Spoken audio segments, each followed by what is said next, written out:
How's it going, everybody? Welcome back to more Saya no Uta, or the Song of Saya. So last episode, which was part 1, was actually pretty good.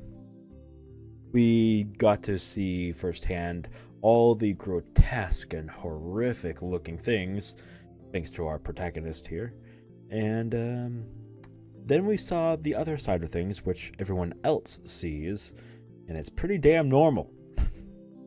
And we learned some background information of what happened to our protagonist, and yeah, it was not good. Apparently there was an accident of sorts, and his parents died due to it, but also he was close to death, but thanks to some brain surgery that was very much needed, but it was very low success rate, but somehow he still came out of it. Oh, red tea. And yeah.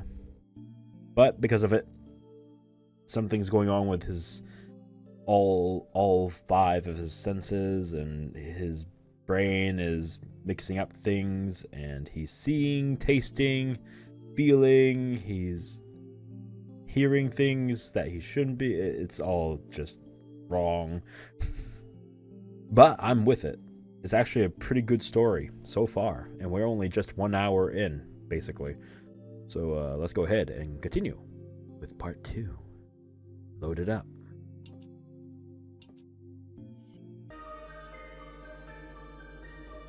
Saya,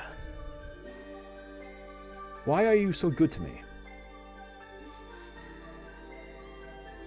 Is this truly what you want? What am I? That you can give yourself to me, body and soul. Is this merely sympathy? Do you pity me, the exile from society? Is that enough for you to surrender yourself to such mad desire? Are you so wanton? What? Excuse me, what? Saya is here. She is with me now. Only in this moment is her existence certain. Only when I am joined with her can I believe. No matter what cruel fate might await me, Saya, there is nothing I fear more than losing you.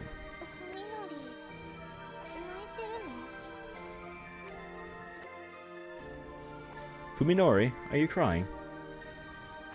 I realize that my cheeks are wet with tears. Why, Saya? Why do you go so far from me? Fuminori? I don't understand it. I don't. But I'm losing myself to you more. Every day. I can't live without you, Saya. I wrap my arms tighter around her, praying that our bodies will melt together and never again be apart. So they're in bed together. Okay. Tell me, please. What must I do to keep you with me? How can I repay you? Okay.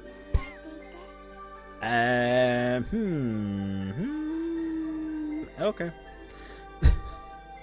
Well, maybe thumbnail? Luckily there's nothing showing. YouTube's gonna get my ass. Keep holding me, Saya whispers into my chest.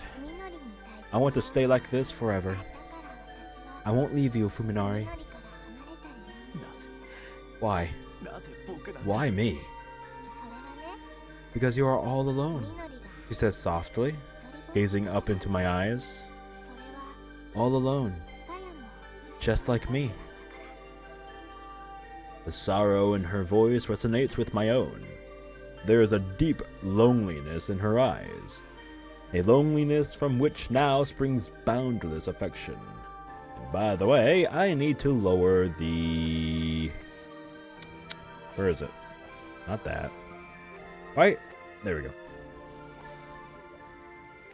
There we go. Perfect.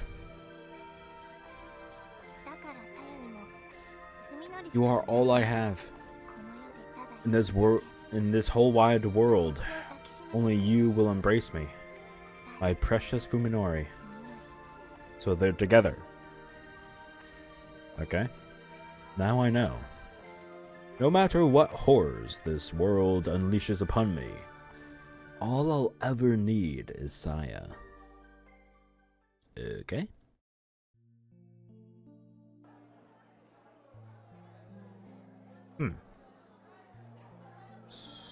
Okay, is this next day? Alright. Yo is determined to talk to him today. Nothing will happen as long as she hesitates. It will only prolong her suffering. The time has come to show courage once again. Oh, that's a cool background, actually. Thumbnail! That's cool. Okay, I like the art. Yo's fourth period on Thursdays is biology. This is her one chance to see Fuminori. As a required course, with many students, the lecture is held in a large hall that can seat well over 200. Jesus Christ. But since the room is usually only half full, it is rarely difficult for Yo to find the seat she wants. Yo prefers to sit near the center, where it is easiest to hear the professor. Most of the students congregate in this area for the same reason. Fuminori usually sits beside her. Although given the ambiguous state of their relationship, she knows better than to take this for granted. Still, she tries to save a seat whenever possible. The classroom isn't crowded today, so Yo is able to set her bag on the seat next to her without inconveniencing anyone else. But when the professor arrives at the usual time to start class, there is still no sign of Fuminori. After waiting for about 10 minutes, Yo scans the room furtively. Fuminori is there, sitting alone in the far back corner. Damn. Just did not even want to sit next to you. Well, given to his situation, you know. But still, I mean, she doesn't know that, so she's like devastated. They are not. They are not in good standing. Yikes. Did he miss Yo when he came in? No, he couldn't have. And besides, no serious student would willingly sit so far away from the front. Feeling miserable, Yo slides her bag back over to herself. Damn. Fuminori is out the door the moment class ends. Yo barely manages to catch up to him before he disappears down the hallway. Fuminori! Fuminori jerks at the sound of his name. You would think she just screamed at him. Oh god. He looks pissed! Why? I have to look at you, disgusting cretin. Oh my god! What? He turns to her and asks reluctantly. Now that they are face to face, Yo is painfully aware of how much weight Fuminori has lost. His sunken eyes and protruding cheekbones are a far cry from the features familiar to her. She wonders whether he's under a lot of stress or perhaps not getting enough nutrition. Maybe it's both. Yeah, it's both, but it's because of, you know, reasons. He definitely looks more tense than he should, afraid even. Though of what, she can't imagine. His eyes move restlessly from point to point, and he refuses to look Yo in the eye. Well, I mean, does she even have an eye? I mean, we saw the creatures that he saw yesterday, and only one of them had a giant eyeball. Don't know why. It was very weird. Anyways, it hurts to see Fuminori this way. What could have changed him so? I don't know, maybe the brain surgery? Have you thought of that one? Today, she reminds herself, rekindling the flame of courage in her heart. I want to talk to you about something. Do you have some time? Oh, okay. No answer, just silence. Great. On to the next scene! Chop chop! The courtyard is empty and silent. No one is willing to sit and chat in the cold November air. Hey! We're getting close to November right now. It's October. Time for Halloween, time for Halloween. So, what is it? Mouse? Don't? Okay, good. I was about to have a panic attack. My mouse has been fucking with me lately. Oh boy. I need to buy a new one soon. Don't you remember? Yo almost blurts out the question, but manages to keep her composure. Oh, another one. I like the art too. It's weirdly neat, but also like all over the place. Like, look at the background. See those lines that show like scuffle on the ground and shit? Not scuffle. I don't know what the right word is, but anyways. You have been acting strange lately. I'm worried about you. Well, a lot's happened. He smiles like it's nothing, but even that seems forced. He's even standing precisely one pace farther away from her than he used to. Is that really all? What more do you want? Yo manages to keep from flinching at that harshness of his tone. It's like you're struggling with something. A bit on point? Rather than answer, Fuminori grinds his toe into the dead grass at his feet, fearing that her determination might flag. Yo lets the words come as they may. It's like there's a terrible weight on your shoulders, and it's slowly breaking you. That's how you look at me. That's how you look to me. Oh, really? Fuminori mutters through clenched teeth, no longer trying to deny or change the topic.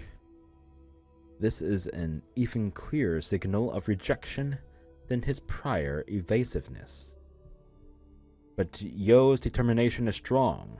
Today, at least, she won't back down. It's times like these, she implores, trying to convey the sincerity of her feelings for him, that you need your friends. Ah, she's the one with the eyeball. Okay. Should I just say it in my normal voice, or should I just, like... I feel really bad about your parents! Should I? But you're not alone! You have Koji, and Omi, and... you have me! I'm sorry. I shouldn't have done that. Do I sound pretty to you? Okay, I'm sorry. I'm done. I'll just use my normal voice. Let me know down in the comments if you actually want me to continue that, because I fucking will, and I will just laugh my ass off every single time. Yo can no longer stop the words pouring from her lips. She fears that if she does not unleash her feelings now, they will be lost forever. Oh god, what the hell? I think we can help you, so you don't have to deal with it all by yourself. Even if we can't do anything, just talking to us might make you feel better. I want to help you. We all do. So please, tell me. Stop it! Fuminori shouts, silencing Yo's entreaty. Yeah. She promised herself that she wouldn't back down, but Fuminori's expression is terrible enough to shatter her resolve. The look in his eyes is not anger or any other warm-blooded emotion. It is hate, murderously cold hate. Come to think of it, I never gave you an answer, did I? Oh shit! He remembers. He remembers, and still he has treated her so coldly. Oh my god, this is not the time for you to do this, man. Not when your brain is fucked beyond belief. That is all the answer she needs. If his words stab any deeper, he might very well die. I never saw you in any special way before. When you asked me out, I wasn't sure how to respond. I didn't know how I really felt about you then. Fuminori. But now I can give you an answer. I've had plenty of time to think about it over. You know, I hate you. Oh my god. Oh. What the fuck, dude? Bro, that's a little harsh. What the hell? Just say you don't like her and you don't return those same feelings, man. Don't just spit out the I hate you. Even using her name after that, that's even worse. Holy shit, this guy's a douchebag. Oh, okay. I'm starting to feel bad for this guy, but no, he can go fuck himself. What the fuck? Oh, I hate this protagonist. You should have died. I hate you, Tsukaba. I don't even want to look at you. Don't cry, Yo tells herself, but too late to stop the tears pouring from her eyes. I suppose it's too much to hope I never see you again. We do go to the same school. So just make this the last time you speak to me, okay? Your voice makes me sick. Oh my god. Bro, he's fucking like... Holy shitbags. What the fuck?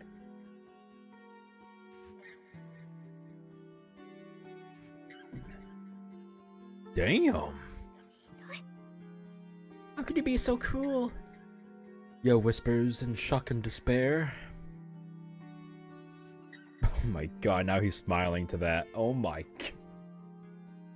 I don't know if I can keep going, you guys. I hate this guy so much. I hate that he's the protagonist. Fuck. Oh, bleh. Just puke thinking about it, man. To which Fuminori twists his lips into a malevolent smile.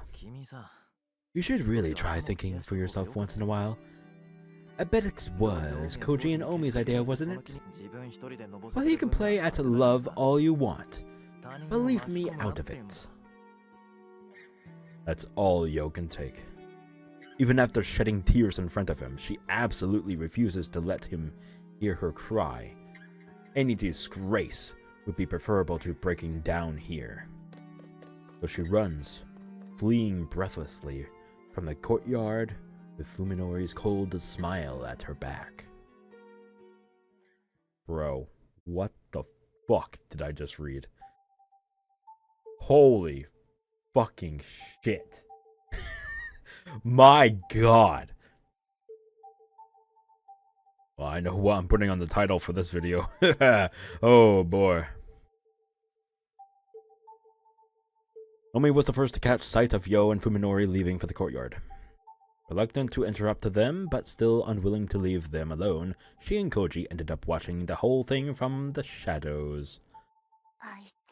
That asshole.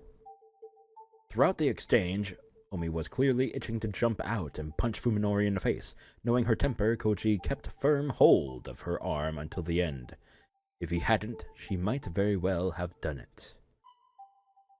Fuminori leaves after Yo, his every step seeming to take an act of willpower. I don't know if they're trying to say that maybe that was an act on his part.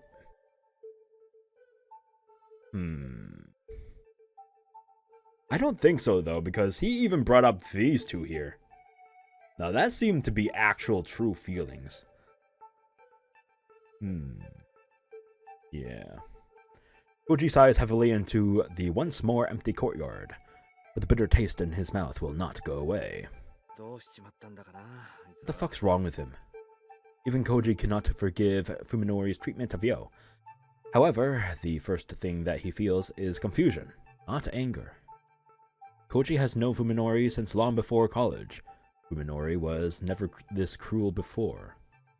There is no question now that the accident changed him. You think? Are you just gonna let this go? I don't want to, but what can we do? Something besides watch. Omi shouts, her face red with fury. Taste my fury! I won't be satisfied until I give him a piece of my mind. And a piece of my fist down his throat hole. That won't make Tsukuba feel better. But it will make me feel better. Bitch, it ain't all about you there, princess. Yo and Omi are best friends, just like Koji and Fuminori. In fact, it was the relationship between Koji and Omi that brought the other two together. Omi's anger is only natural. I'm going to talk to him alone. You don't have to come. You serious? Take care of Yo for me, will you? She's probably really hurt. She will need someone to be nice to her after she's done crying. Wait, shouldn't we switch jobs? You know how I am. If I try to comfort her, I'll end up making it worse. That sounds like an excuse. That just sounds like an excuse. She just wants to go to Fuminori so she can, punch him and kick him in the dick or something. I don't know. Something's gotta happen. Yeah, you've got a point. Does she? Does she, though? Hey. Anyway, just go easy, okay? Ending the conversation before Omi's mood gets any worse, Koji heads off to find Yo. Yo, what's up, Omi? Oh my JJ. Now we're back to this. Looks stupendous. Okay. I feel awful, miserable, but also refreshed. I have finally crossed the line. I knew it would come crashing down like this sooner or later, having become unable to feel anything but disgust for other people. There was no way I could hope to maintain the relationships I've had before the accident. Today's incident will definitely get back to Koji and Omi, and everyone will be convinced I have had a major change of character. Honestly, I don't care anymore. At least I probably won't be committed for this. What? That's a strange thing to say. What? Like, committed to a insane asylum or something? What are you getting at? Whatever. I just need to avoid acting any stranger than I already have. Okay, yeah, I guess that's what he meant. Still a strange thing to say. Well, whatever. If this puts a rift between me and the others, good. The thought of all the stress I'll avoid brings a smile to my lips. I'm fed up with them sticking their noses into my life. It's like they don't care that they make my gut turn just by being near me. Bitch, they don't know about what you're going through. Maybe you should, I don't know, speak! You fucking Neanderthal. I've been terrified of them until now, but today I struck fear into one of them. Oh my god, he doesn't even think of them as humans anymore. Oh my god. Someone get this madman into a fucking mental institution. Put him into a padded cell. Please. Please. In that sense, it's something of a relief. But I'm not entirely without remorse for what happened. Bullshit. The person I just demolished with the verbal equivalent of a nuclear bomb used to be my friend Yo. Even if my senses don't believe it, my mind accepts the theory. I don't have any particular grudge against Yo herself, and I didn't want to hurt her. That smile said otherwise, my friend. Well, not friend, excuse me. My douchebag. In retrospect, perhaps I should have just ignored her outright. Yo was an attractive girl. I certainly didn't think badly of her. To be honest, though, I was annoyed when Koji and Omi tried to stick us together. It felt like they were using us as entertainment. And Yo seemed totally oblivious to the fact that she was dancing to their tune. Her cluelessness was irritating. Dude, maybe she actually just truly had feelings for you? You insufferable prick. My god. Hold on, I have to check something. Okay. We're good. Yes, okay. Still, I knew that none of them meant any harm. Back then, I didn't have any reason to hurt others just to get my way. If having a casual relationship with Yo would keep our circle of friends together, I was willing to make that compromise. Bruh. I don't think she would want to be in a relationship where that was your train of thought. If you don't actually have feelings for her, then don't actually be in a relationship with her at all. You can, here's an option, you can stay friends. It is A-okay. Jesus. Now, however, there is no room in my heart for such forbearance. Okay, buddy. Alright. If merely talking to someone is an ordeal, then how can I be expected to show them kindness? These ruminations have left me exhausted. I want to return to Saya as soon as possible, but thinking about the packed trains and crowded downtown streets between here and home saps my spirit. Catching sight of a nearby bench, I sit down and close my eyes to the horrors of the world. I can't do anything about the stink or the noise, but at least I can calm my nerves enough to rest. And then Omi appears? Wait, what? Oh, I guess we're going in for a little dream. When I regained consciousness in the T University hospital ward, the world was as dark as it is now. I had not yet recovered my sight, even though my eyes and optical nerves were undamaged. Okay, so this is when he's waking up from his like short coma or something like that. All right. It must have been an after effect of the accident. Blindness was a shock, but now I know that my suffering then was nothing. After all, my senses of hearing, touch, taste, and smell were all fine at the time. The real horror began when my sight returned. Holy shit. Let me get rid of the text box there. Jesus Christ. Everything. Everything has to look meaty and fleshy and... Look at the... Oh, God. Tumorous. And the vein... in the veins and intestinal and... Oh! It's like he's living inside a human being. Look at all this nasty shit, man. Okay. The one small mercy was that I was able to come to terms with the accident in my neurosurgery while still blind. Wait, hold up. Is there backlog? Yes, there is. Right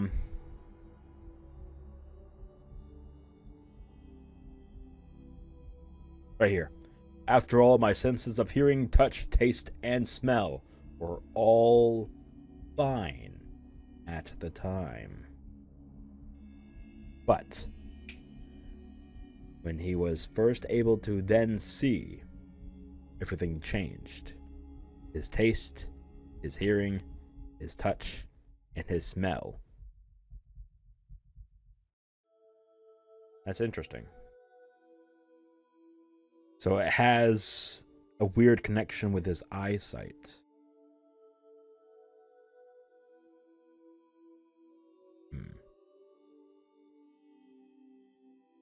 Okay.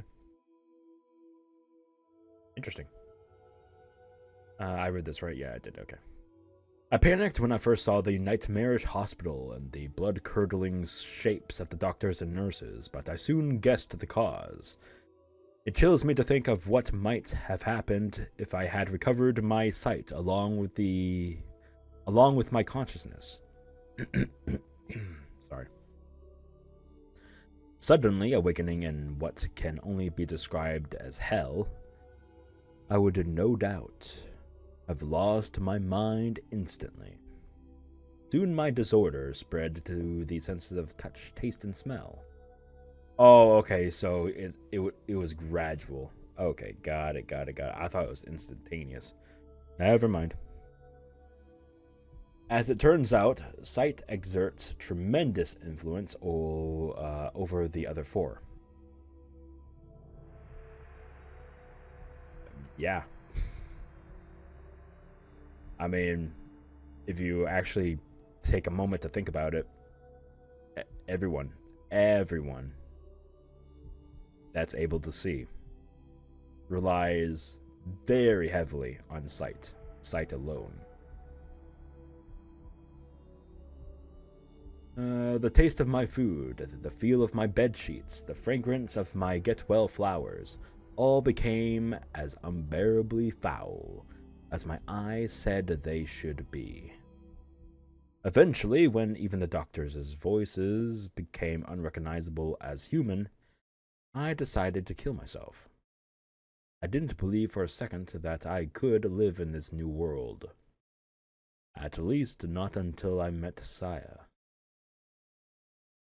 One night, while thinking of a painless way to die, I found myself succumbing to sleep, drifting between the nightmares of my dreams and the nightmare of reality. I didn't notice her enter my room. The next thing I knew, there was a face staring down at me from next to my bed. The face was not covered in pus or slime or earthworm-like feelers. It had smooth, white cheeks. Oh my god, so pretty. Round eyes. A lovely little nose. Oh, look at the little nose there. All things I had never expected to see again. The face was that of a girl, undeniably human and positively glowing with beauty. I sighed in admiration, savoring the first peace and joy since regaining my sight. She had not expected such a reaction, apparently. Aren't you afraid of me? She asked, looking at the clock. I saw that it was exactly 3 a.m. No time for a young girl to be alone in the hospital. Perhaps she expected me to mistake her for a ghost. I wonder if in his brain... Hold on. I'm trying to think of something here.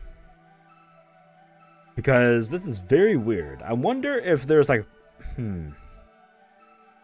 I know this is gonna be gross when I explain it and everything, but it could be a very highly, possibility.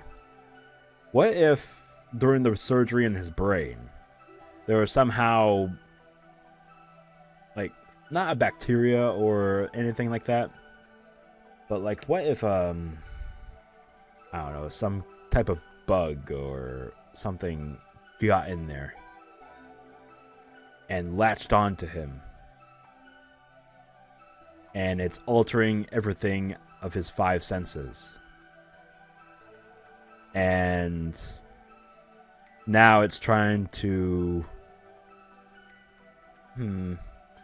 make him a little bit more comfortable with him, with it in his brain. I don't know how to describe this, but I mean, it's very odd.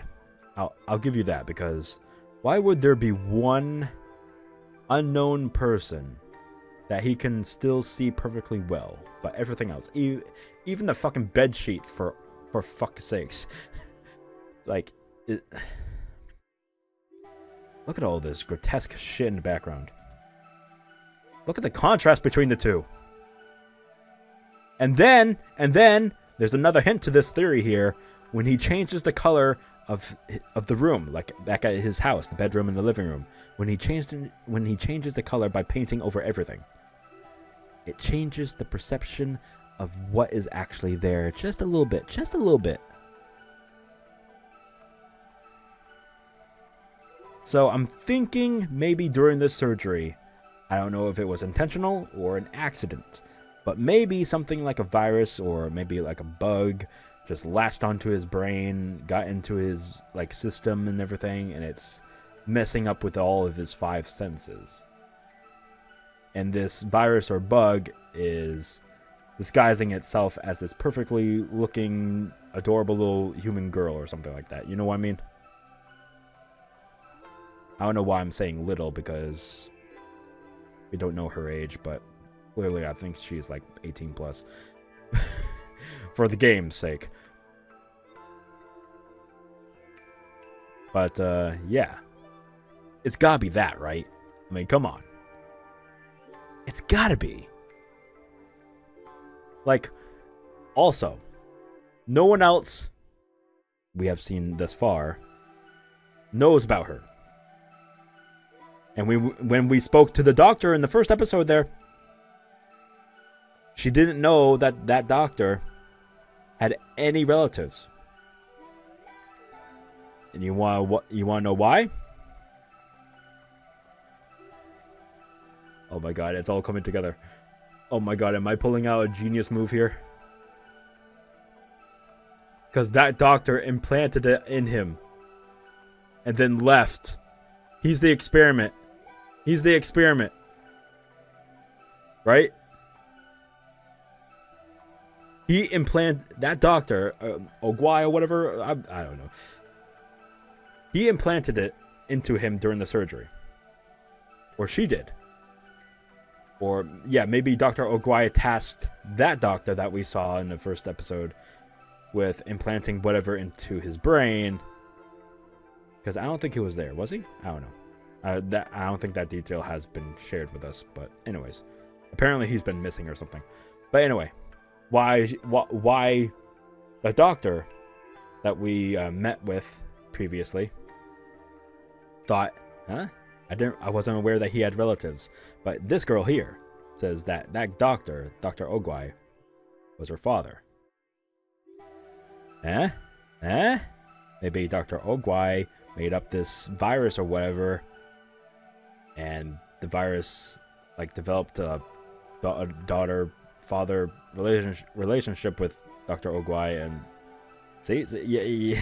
I'm my brain is going at 100 miles per hour thinking this shit. Oh my god. Okay, I'm sorry. I'll continue.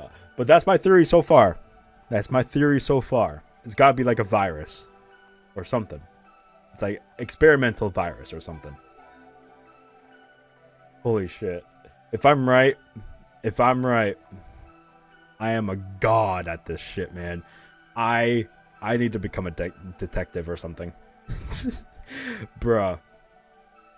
Aren't you afraid of me, she asked. Looking at the clock, I saw that it was exactly 3 in the morning. No time for a young girl to be alone in the hospital. Perhaps she expected me to mistake her for a ghost. But I would not have cared if she had been a ghost. Either way, she was a godsend. Who are you? What are you doing here? I'm Saya. I'm looking for my dad. I assumed that she was the daughter of a late shift doctor or another patient. It was unusual, but not unthinkable for such a girl to be wandering around the hospital. It's no fun if you're not scared. Wait, I cried, desperate to keep her from leaving. It was only after she turned around that I realized I hadn't thought of what to say next. Well? Her beautiful eyes drew me in, healing my soul to its core. Through the white haze clouding my mind, I struggled to form a coherent sentence. Bro, I have that problem all the fucking time. You have no idea. Well, actually, everyone watching has an idea because they just listen to my, well, incoherent ramblings. Shut up. I shouldn't do this to a girl, but you are the only one I can ask. No longer concerned with propriety, I let the words come as they willed. Will you let me hold your hand? Saya looked confused at first, but then she smiled like she'd just found a new toy. Her smile was brighter than any that I can't fucking read. I'm sorry. Her smile was brighter than my memories of the sun. You are strange, she said, holding out her slender white hand. No one's asked me anything like that before. Ever so carefully, as though catching snowflakes, I placed my palm against hers. I could feel her human warmth in the softness of her delicate fingers. It was there, just beyond the palm of my hand. Thinking back on the joyful tears I shed then, I know that this is the moment I was saved from my fate. This is the first time in weeks that I've touched someone and felt them as human. Huh? I can't touch anyone else. I was in an accident, and as a side effect of the surgery, I can't see people as human anymore. How mysterious. You are interesting, she said, winding her fingers gently around mine. Can I come back tomorrow night? Yes, of course. But are you sure it's okay? Don't worry, she replied. The night belongs to me. Aha! Aha! Aha! And so our rendezvous began. Saya came to my room every night at 3 a.m. Why specifically 3 a.m.? Skillfully taking advantage of the duty nurse's shift change when no one's around. I was astonished to learn that she was living inside the hospital. I mean, technically. It's so big that I never run out of places to hide, she said, answering my surprise with a nonchalant smile. She had been living in the suburbs with her father, she told me, until one day he'd suddenly stopped coming home. Right. After she had I feel like that's a typo. After she was tired of waiting, Saya had decided one night to sneak into the hospital where he'd worked. And there she'd lived for over 2 months, searching for his whereabouts all the while. I very highly doubt that there's anywhere in the hospital that she could hide for 2 months without being seen or heard. And I'm pretty sure there are some, like, don't hospitals have like a security system or something like that? Maybe? I don't know. Don't you have to go to school? No. Dad taught me everything I need to know. I'm really smart. See? See? Some things aren't adding up. She was a strange girl.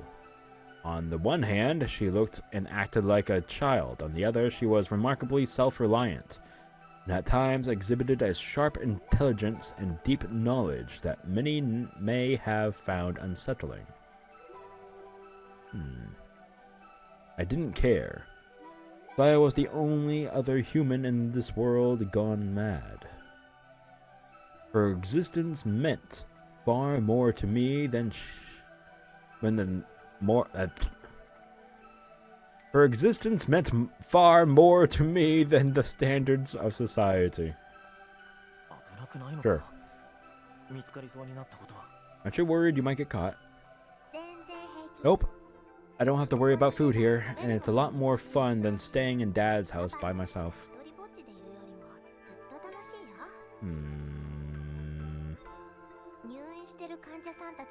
I looked through the patients list and found the ones who have mental problems. I continued, grinning mischievously. Sometimes I sneak into their rooms late at night and scare them. Even if they raise a fuss, no one believes what mental patients say. By the way, I could be absolutely wrong, but some things are a little bit weird. They just brush it off as a bad dream. I could be wrong, though. My theory could be just widely incorrect. Just not right at all. I do like to spin wild theories. And sometimes they do hit. But sometimes they don't. This could be one of them.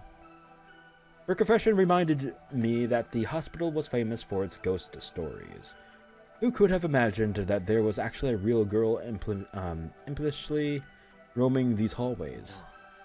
So that's why you came to my room the first time. Yeah, sorry. Are you mad? While her pranks were hardly praiseworthy, I couldn't bring myself to scold her for the very thing that had brought us together. You shouldn't do that anymore. Will you come talk to me instead? Yeah, that's more fun for me too. Oh God, is that supposed to be his blanket? Oh Jesus Christ. I would not want to have that on me. But hey, whatever. With extreme care, I was able to conceal my sensory disorder.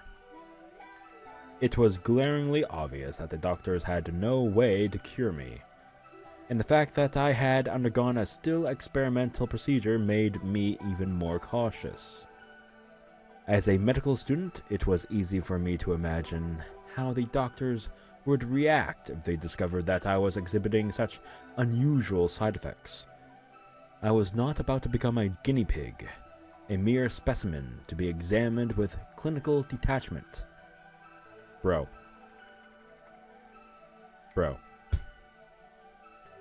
Not even my bro, you're an asshole. But listen, if you gotta look at it both sides, okay? On one side, you don't tell them and you live with this for the rest of your fucking life.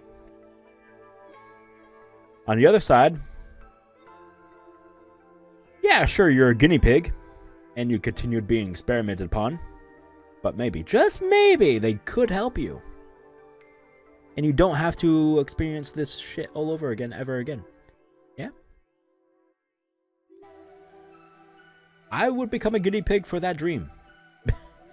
Because I would not want to be in this nasty shit that you're surrounded in for the rest of my life. Just saying. Just saying there, sweet cheeks. And so I hid my discomfort and loathing behind a mask of normalcy, convincing the doctors that any signs of stress were merely a result of hospitalization. Saya was my support. Looking forward to her nightly visits gave me the strength to endure my daily torture. Hope can make an enormous difference in a patient's progress. With the aid of my secret nurse, I recovered at a pace that left the doctor stunned.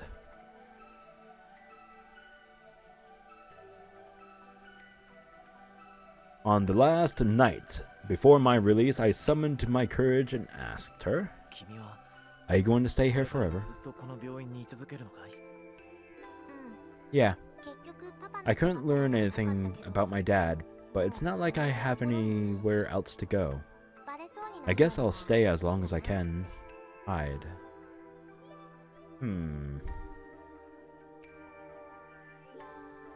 Okay, so I was partially wrong.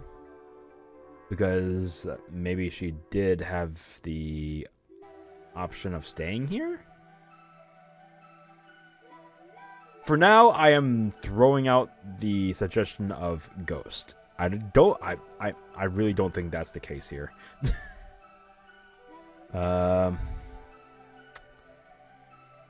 Could be a virus, could be a parasite, could be an actual human child. I don't fucking know.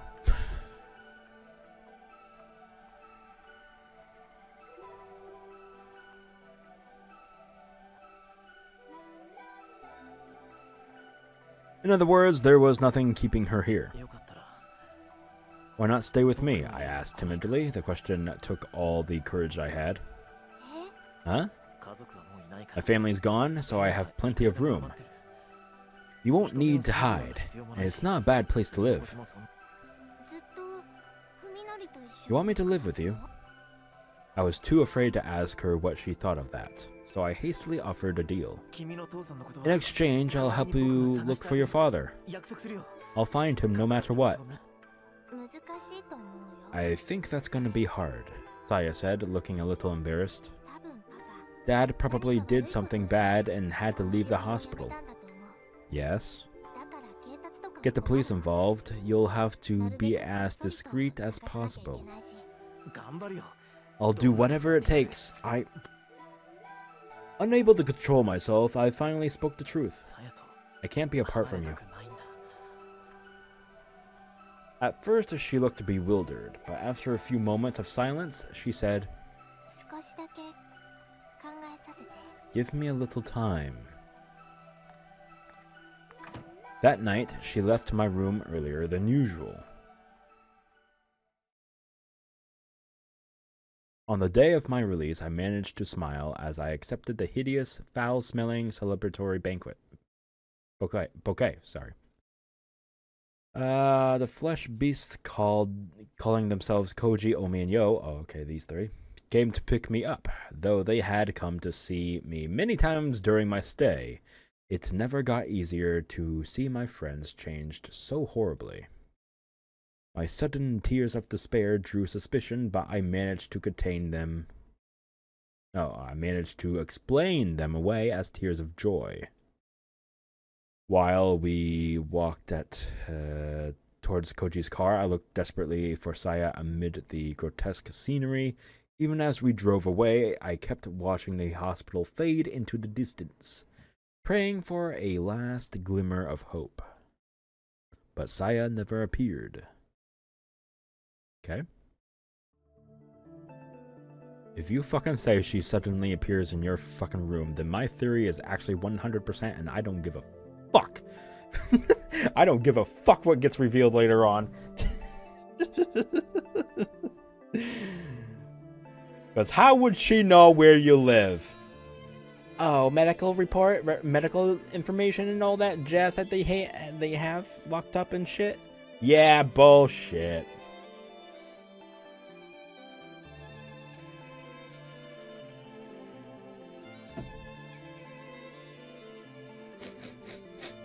Smell that?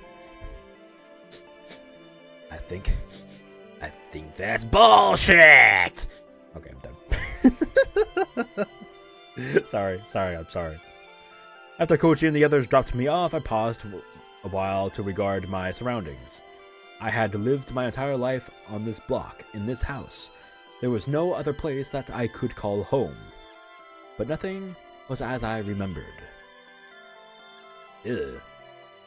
As I walked up to the path of the front door and took in the yard where I had spent my childhood, I could feel those memories being defiled by the twisted, festering shapes around me. Ugh. Inside the house, I found nothing familiar, nothing to offer me comfort and warmth. What I had once called home was now a whole other world. I have no home, I whispered, with a smile of self-pity. There was one last stop to make, one last nail to hammer into my coffin. I stepped into the room that had cradled me from childhood. The walls were papered with human entrails. The bed, a tangled mass of warm flesh. But none of that mattered. There, curled up on the bed like an abandoned cat, was Saya. Yep, okay. There it is. Yep, parasite. Parasite in the brain. It's fucking with your 5 senses. And it's disguising itself as a human girl. As I stood there in shock, she looked up at me in a tiny, weak voice, said, "Can I really stay?" I responded by sweeping her into my arms, embracing her tightly so that she would not escape. "You are a buffoon." Saya did not resist. Of course not.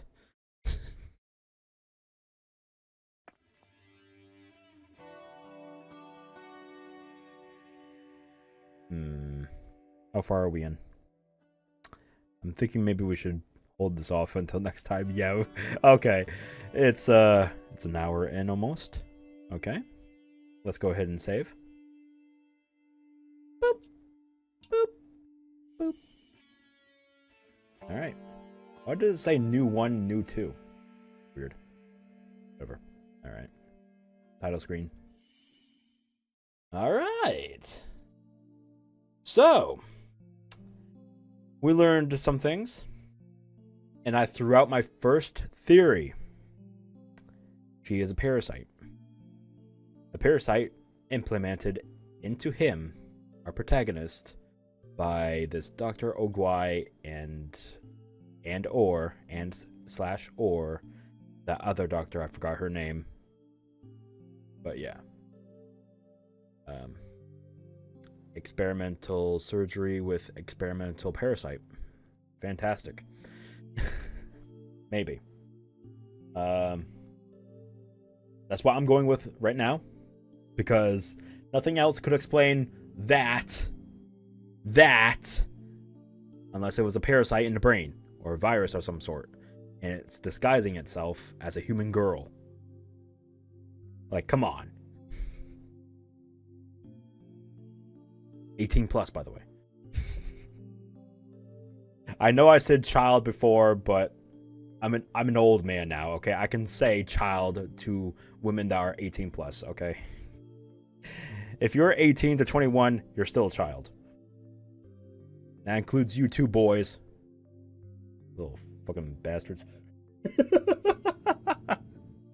I'm an old man now, okay? I'm succumbed to my fate. I'm old. I'm only 31. Oh my god. Early onset midlife crisis. Nah, I'm just cool with it, man.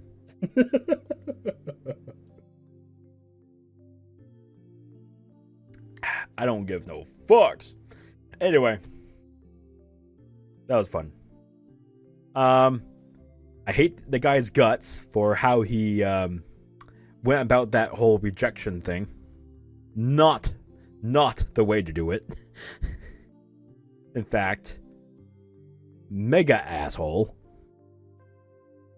But then he fucked off somewheres. He took a nap on a bench. Bad idea, by the way. You never know when some psycho is gonna, probably come out and slice your throat or, take your shit. If you have a wallet, you better hope that it's still there when you wake up. But yeah, don't sleep on the bench, folks. And yeah, we saw what happened after he woke up from his little coma / neurosurgery type bullshit, and yeah. Pretty interesting. With all that said, if you all have your all different theories as well, post them down in the comments. I would love to hear all your different theories. I'm throwing out that she's a ghost because it's kind of bullshit at this point. We saw that he could touch her, kind of, sort of. Although, if my theory is correct, and she is an actual parasite that's festering in his brain, then he could be fucking with his sense of feelings, his touch, and that's how he was. That's how the parasite was able to touch his hand at that point, right? And how he's able to carry her and whatever. I think my theory right now, 70% sure, 70%, maybe even 80. It's around there. It's around there. There's a little bit of room for error. I could be wrong, but I do feel confident. But yeah, fantastic episode there. Thank you all for watching. If you did enjoy, please leave a like, share the video, and subscribe to the channel if you haven't already, because there will be more of this and more Phoenix Wright pretty soon. So stick around for that. And I'll see you all next time. Until then, please, as a reminder, stay sinful, folks. Bye-bye.